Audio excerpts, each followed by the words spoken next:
You are listening to News 18 Daily Digest. Good morning. You're listening to the Daily Digest podcast. It's Friday, November 27th, and here are the top stories this morning. The internal crisis within the ruling Congress in Karnataka has escalated.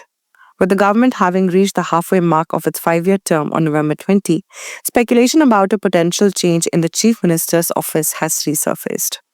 According to party insiders, both Chief Minister Siddaramaiah and Deputy CM DK Shivakumar have agreed to travel to Delhi on orders of the party high command, a sign that the centre might intervene to resolve the leadership standoff.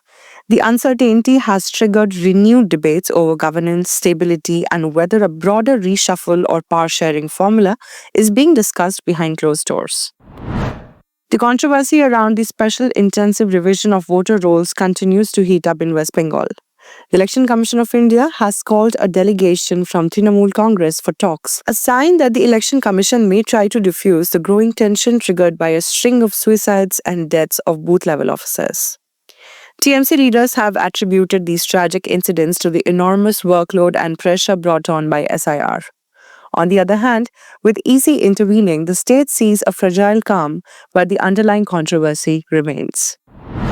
Delhi's air quality remains dangerously poor even as restrictions ease. Though the Commission for Air Quality Management recently lifted the most stringent GRAP 3 curbs, citing a slight improvement, the city's air quality index remains high.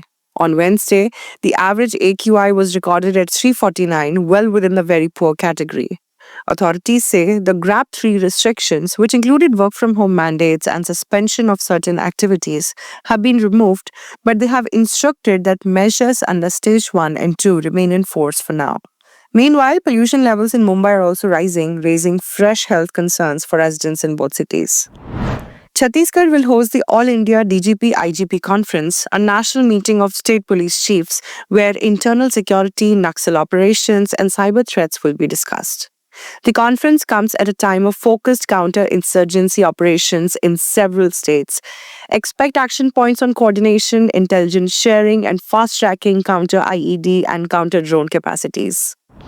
In Telangana, the OBC quota debate continues to roil state politics. The BRS and OBC organizations are accusing the Congress government of misrepresenting allocations, alleging that the announced 42% quota for local bodies has been implemented in a way that effectively leaves a significantly lower share for OBC groups. Protests and counterclaims are planned. The issue could reach the courts if the parties do not find political accommodation.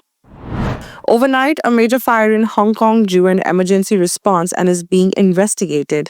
Authorities continue rescue and damage control operations, and we'll run ground reports as more details and official findings arrive, so keep watching our channel.